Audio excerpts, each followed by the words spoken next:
Bismillahirrahmanirrahim. Assalamualaikum warahmatullahi wabarakatuh. Berita Al-Hijrah 30 September bersama saya Al-Muhsin Muhammad Noor dan jurubahasa isyarat Muhammad Amsyar Zamani. Berikut tajuk utama malam ini. Isu caj transaksi duit now QR dibawa ke mesyuarat khas Selasa depan. Juga jururawat maut ditikam suami.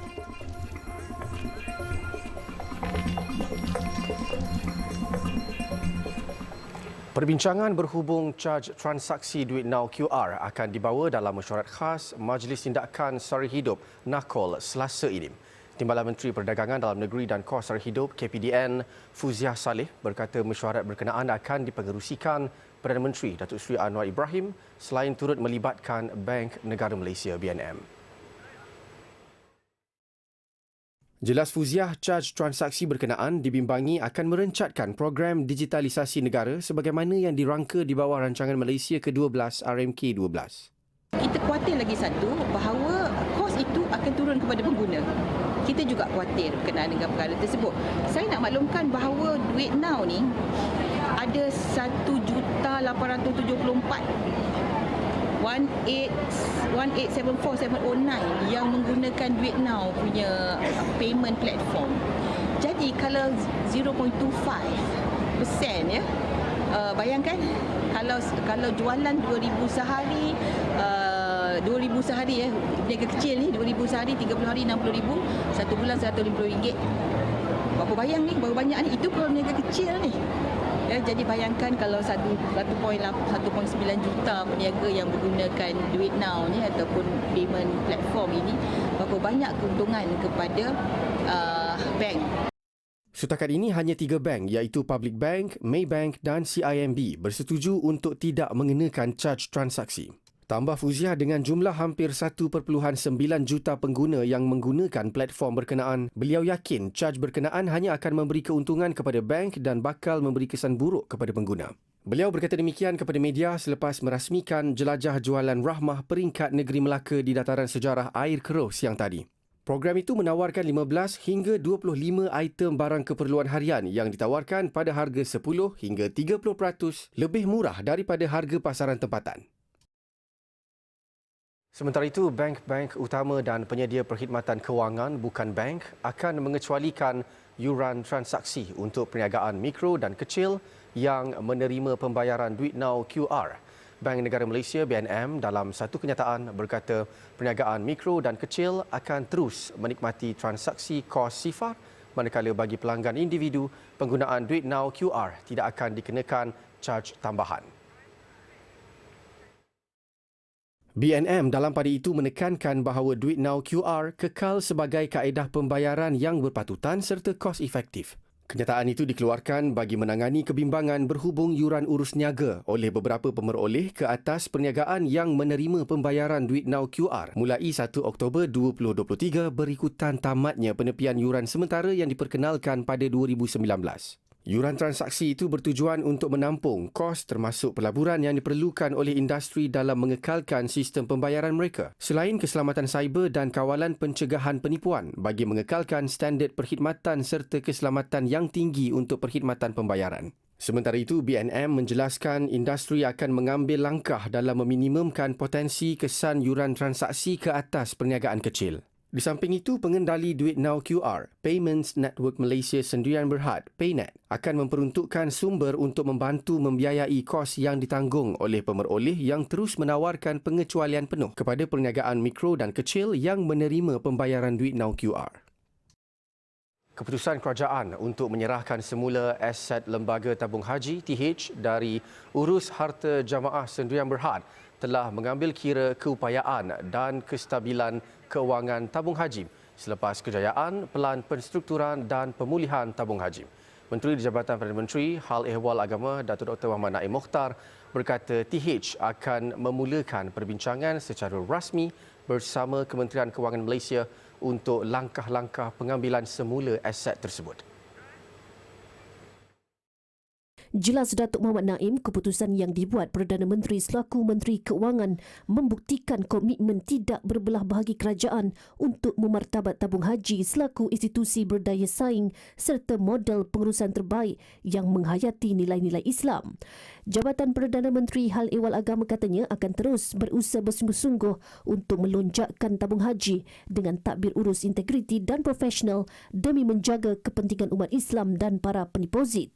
Semalam Datuk Seri Anwar mengumumkan bahawa kerajaan akan memulakan perbincangan bagi menyerahkan semula sebahagian aset tabung haji TH yang sebelum ini dipindahkan ke sebuah syarikat tujuan khas SPV dimiliki Kementerian Keuangan pada 2018. Pertimbangan itu dibuat selepas melihat TH kembali diurus dengan baik dan penyerahan itu akan dibuat secara berperingkat.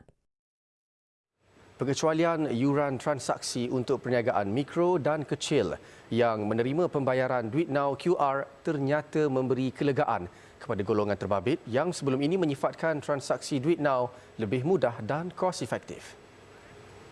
Kita sebagai peniaga dan pengguna jugalah rasa lega lah kan. Sebab apa, cas RM1 ni kadang-kadang guna QR ni, kadang-kadang orang nak membeli tu rasa terbeban. Kita nak pergi membeli barang pun rasa terbeban RM1. Kalau sekali QR RM1, 3 kali QR dah berapa ringgit dah kena cas. Jadi kalau sekarang ni tak cas tu dikira alhamdulillah dah rasa lega-lega sangatlah. Saya rasa lega sebab kalau jadilah yang dia tolak RM1 ni, saya rasa customer mesti macam dorang terbeban nak bayar dengan QR kan. Lepas tu sama juga macam saya nak beli barang dekat luar nak bayar QR sebab ada penolakan RM1. Macam beban lah. Tapi kalau macam memang dah tak ada pilihan, nak kena bayar QR juga. Tapi bagi saya memang terbeban kalau dorang memang tolak RM1 lah. Saya rasa bagi saya pada pengguna tu berikan satu beban lah. Sebab dengan kos harga hidup diorang pun sebelum ni longgar. Sekarang ni dah apabila setiap satu benda nak kena cas. Satu benda nak kena cas. So bebanan pada pengguna ni terseksa lah RM1. So kita ambil contoh student.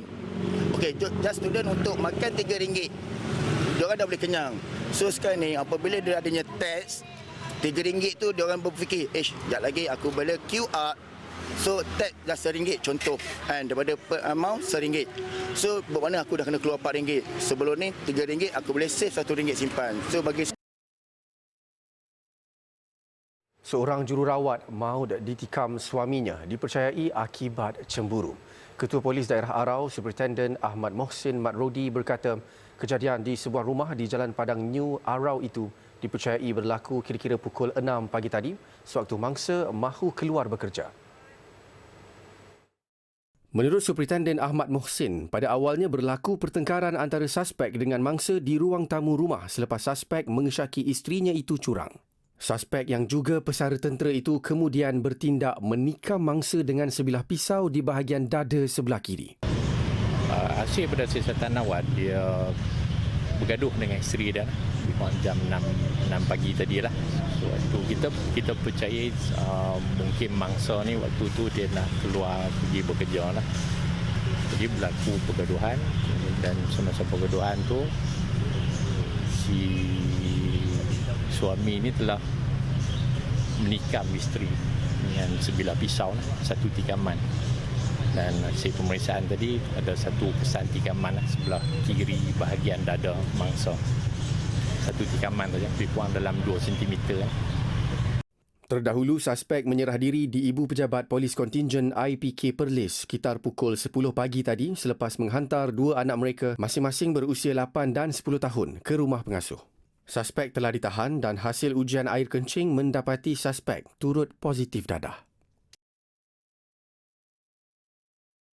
Banjir yang melanda daerah Pokok Sena bermula Isnin lalu menyebabkan ramai peniaga terpaksa menanggung kerugian besar kerana tidak sempat menyelamatkan peralatan ekoran arus deras dan paras air yang tinggi. Antara mangsa terjejas adalah pengusaha bengkel Mat Azhar Mat Isa yang kerugian lebih RM4,000 selepas bengkel kereta miliknya ditenggelami air. Dia yang telah mengusahakan bengkel itu sejak tahun 2008 berkata, banjir kali ini berlaku terlalu pantas di mana kebanyakan peralatan seperti generator dan enjin yang sedang dibaiki musnah. Besaran kerosakan tu berapa banyak? Agak Ini 3-4 orang. 3-4 orang. dalam mesin-mesin. Dan macam mesin-mesin semua. Ada yang dan bawa lari pun 2 ya. Lain tu semua tak ada. Seorang lagi mangsa yang juga peniaga kedai makan Sapura Idris, 56 tahun berkata, dia bimbang banjir termenung akan mengakibatkan peralatan di kedai miliknya rosak. Malah lebih merunsingkan pinjaman tabung ekonomi kumpulan usaha niaga tekun nasional perlu dibayar walaupun perniagaan tidak dapat dijalankan. Letih, tak amat letih lah. Macam kami ni kan pinjam tekun. Kami kena umum kat tekun macam mana nak bayar kan. Pasal niaga tak boleh. Bayar tetap. Bayar tetap bayar. Dia tekun dia tak ada cuti. Walaupun cuti, duit kena jalan. Sementara itu, 4 pusat pemindahan sementara PPS di Kedah ditutup sepenuhnya hari ini, menjadikan jumlah mangsa banjir berkurang kepada 984 mangsa. Terdahulu mangsa banjir lega dengan langkah diambil Jabatan Kesihatan Negeri Kedah yang menempatkan pasukan khas bagi melakukan pemeriksaan kesihatan sekaligus memudahkan warga emas, pesakit kronik dan ibu hamil. Alhamdulillah lah. Di mana kita kata pihak kesihatan ni ambil perhatian jugalah masalah kami pindah ni, penduduk sini ni. Terima kasih banyak-banyak lah. Mereka bagi ubat ke apa je? Mereka bagi ubat. Mereka bagi mana mereka pantau lah.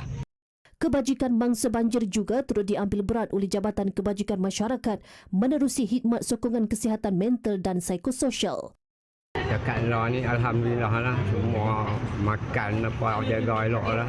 Pakaian apa akan selimut apa semua. Alhamdulillah lah. Setakat petang tadi terdapat 5 PPS yang masih aktif, kesemuanya di Kota Star.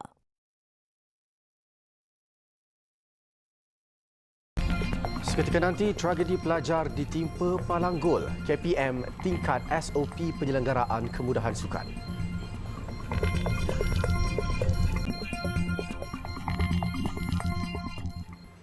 Alhamdulillah bertemu lagi. Kejayaan sesebuah tamadun tidak hanya bergantung kepada kerangka ekonomi dan sosial semata-mata, namun ia adalah hasil daripada pemimpin yang mempunyai hati nurani yang bersih. Perdana Menteri Datuk Seri Anwar Ibrahim menegaskan pembinaan tamadun itu akan runtuh jika nilai dan akhlak pemimpin tidak diberi tumpuan dalam agenda pembangunannya. Kalau kita lihat Malaysia yang sudah agak meningkat sedikit daripada dulu, kemudian merudum ekonominya, sosialnya dan imejnya dan persepsi dunia terhadap kita, bukan kerana ekonomi dan sosial, tetapi kerana hilang nilai, rendahnya martabat kemanusiaan dan akhlak yang menyebabkan negara terjerumus dengan tata kelola yang lemah dan rasuah yang menular. Tambah Datuk Seri Anwar, sejak beliau memimpin kerajaan perpaduan, agenda untuk mengangkat martabat Malaysia di mata dunia menjadi agenda utamanya dengan dibantu barisan Menteri Kabinet yang mewakili pelbagai kaum dan agama. Beliau berucap ketika menyampaikan amanat pada Majlis Ilmu Madani dan sesi dialog Perdana Menteri bersama Pegawai Jabatan Kemajuan Islam Malaysia JAKIM dan agensi agama di Seri Perdana Putrajaya malam semalam. Majlis Ilmu Madani dan sesi dialog Perdana Menteri bersama Pegawai JAKIM yang bermula pukul 6.30 petang itu dihadiri kira-kira 300 pegawai hal ehwal Islam JAKIM dari seluruh negara. Majlis ilmu sedemikian diadakan secara berkala di Seri Perdana dengan pengisian tausiah yang disampaikan ulama terkenal dari dalam dan luar negara serta solat secara berjemaah. Prosedur operasi standard SOP penyelenggaraan terhadap kemudahan sukan di sekolah akan ditingkatkan bagi memastikan kawasan sekolah sifar kemalangan. Menteri Pendidikan Fardina Siddiq berkata kementeriannya juga akan memastikan Jabatan Pendidikan Negeri JPN, Pejabat Pendidikan Daerah serta pihak sekolah memantau seluruh infrastruktur sukan dan padang sekolah berada dalam keadaan selamat.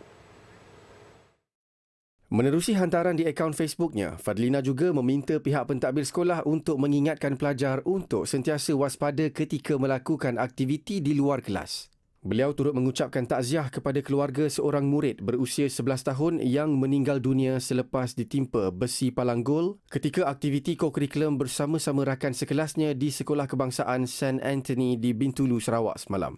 KPM menerusi JPN akan menghulurkan bantuan kepada keluarga mangsa dan akan bekerjasama dengan polis diraja Malaysia bagi membantu siasatan berkaitan insiden itu.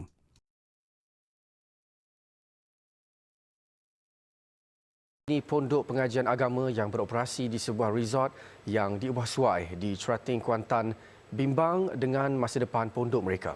Mereka mendakwa diperdaya seorang lelaki dikatakan pemilik asal resort itu, sedangkan sebahagian besar unit itu sudah dibeli oleh individu. Disebabkan masalah itu juga, penghuni pondok yang juga warga emas diberi tempoh sehingga akhir bulan ini untuk keluar premis, bahkan bekalan elektrik dan air juga telah dipotong. Pengerusi Pertubuhan Amal At-Tahwil Ahmad Taufik Zakaria yang juga pengurus pondok tersebut berkata pihaknya tidak mengetahui bahawa sebahagian besar unit resort ini telah dibeli. Malah mereka diminta untuk membuat pembayaran setelah 2 tahun pondok ini beroperasi. Pertubuhan At-Tahwil baru tahu rupanya kebanyakan unit apartmen di sini adalah milik orang lain yang telah pun membeli unit-unit tersebutlah. Jadi bila berlaku demikian, dan kami tahu juga pemilik asal telah pun bankrupt. Jadi timbul isu bila pembeli unit menuntut bayaran kepada mereka lah. Jadi bila owner asal, pemilik asal tanah ni tahu, mereka telah menghalau kami lah daripada menetap di sini.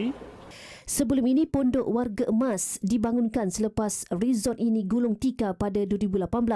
Malah, surau juga dibina bagi kegunaan penghuni hasil sumbangan orang ramai. Johari Hassan, 58 tahun yang menetap bersama isterinya, terkilan dengan situasi yang berlaku memandangkan dia telah membuat pembayaran untuk menetap di sini bagi tujuan menuntut ilmu. Dan kita sangat-sangat terkesan apabila keadaan kemelut ni berlaku kerana dia mengganggu pelajaran kita semua. Ada kelas-kelas terpaksa ditunda, ditangguh oleh kerana gangguan daripada bekalan elektrik, dan lepas ni dengar cerita kemungkinan bekalan air. Jadi kami sebagai orang-orang tua yang duduk di pondok warga emas ni nakkan keselesaan untuk dalam beribadah saja, tidak lebih daripada itu. Dan kami bukannya tidak membayar, kami membayar cuma kepada orang yang salah.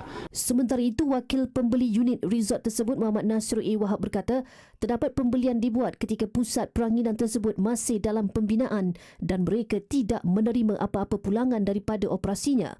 Ambil tindakan ni apabila unit-unit ni disewakan pada warga emas, dia gunakan platform agama untuk warga emas ni. Kan mengajar majlis ilmu tapi mengambil duit sewa. Dan duit sewa tu tak serah kepada kami. Dia ambil sendiri. Itu yang membuatkan kami sakit hati untuk mendirikan jalan yang benar ni dan bagi yang hak. Justru pihaknya telah membuat laporan polis dan aduan akan dibuat kepada Suruhanjaya Pencegahan Rasuah Malaysia SPRM untuk tindakan lanjut.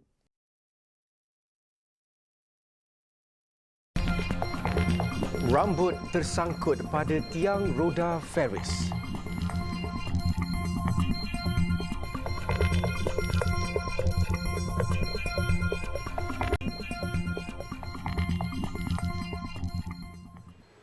Tiga minggu selepas Maghribi digegarkan gempa bumi, mangsa terjejas kini khawatir dengan kedatangan musim sejuk yang dijangka 2 minggu lagi. Lebih membimbangkan adalah mangsa gempa di kawasan pergunungan Atlas termasuk di Inaden, di Al-Hauz yang juga pusat gempa 8 September lalu. Putaran lanjut bersama koresponden Berita Al-Hijrah, Syed Azwan Syed Ali yang kini berada di Marrakesh. Terletak kira 4 jam perjalanan dari Marrakesh, Inaden adalah kawasan perkampungan di atas Gunung Atlas yang sukar diakses dan membahayakan. Di situ terdapat 75 keluarga mangsa gempa yang memerlukan bantuan kecemasan selepas majoriti rumah mereka terjejas dan rosak. Majoriti penduduk di situ adalah petani dan orang miskin. Dengan kedatangan musim sejuk, penduduk yang kini tiada tempat berteduh mula bimbang dan mengharapkan bantuan segera untuk berdepan dengan cuaca musim sejuk. الاستعداد ديالنا هو كنطلبوا الناس المحسنين يعاونونا. حنت الشتاء إلا جات غادي نتكرفصوا ما عندنا حتى أي استعداد على حساب سميتو الشتاء. إلا كانت الثلج والبرد الدراري غادي يتكرفصوا في القياطن، كاع الجماعة غادي يتكرفصوا لأن كل شيء خرج على برا. هذا الشيء راه مؤسف. Cabaran musim sejuk adalah berkali-kali ganda bagi penduduk di kawasan pergunungan dengan cuacanya mencecah takat beku. Semalam, Sukarelawan Yayasan Amal Malaysia menyampaikan bantuan kecemasan barangan asas masuk gandum dan minyak kepada mangsa gempa di Inaden. Mereka turut menyampaikan bantuan awal selimut tebal pada masa gempa untuk berdepan cuaca sejuk. Semoga mereka dapat bertahan dalam sejuk ini dan insyaAllah kita akan membantu mereka sebagai saudara Islam di Morocco ini. Gempa bumi Maghribi berkekuatan 6.8 pada skala Richter menjejaskan lebih 380,000 penduduk di Maghribi dengan lebih 50,000 rumah dilaporkan musnah dan rosak. Keadaan ini menyebabkan ramai mangsa gempa Maghribi terpaksa tinggal di luar rumah dalam kemah-kemah sementara kerana keadaan yang tidak lagi selamat. Mereka masih memerlukan bantuan masyarakat dunia. Kalau kita tengok ini penduduk di Imaden, kita di atas gunung sekarang ni, di Al-Haus, epicenter gempa bumi pada 8 malam di Maghribi. Dan kalau kita tengok penduduk di sini masih berdepan dengan kesusahan untuk meneruskan kehidupan mereka, sama ada untuk kembali kepada rumah-rumah mereka yang telah musnah. Dan di sini dua penduduknya terkorban kerana ditimpa runtuhan bangunan seperti di belakang saya ini. Syed Azwan Syed Ali melaporkan dari Medan Al-Haus, Marrakesh, Maghribi untuk Berita Al-Hijrah. Seorang guru dimasukkan ke hospital selepas terjatuh di dalam kelas. Ia susulan salah seorang pelajarnya telah membaling kerusi ke arahnya dan terkena di bahagian kepala guru berkenaan.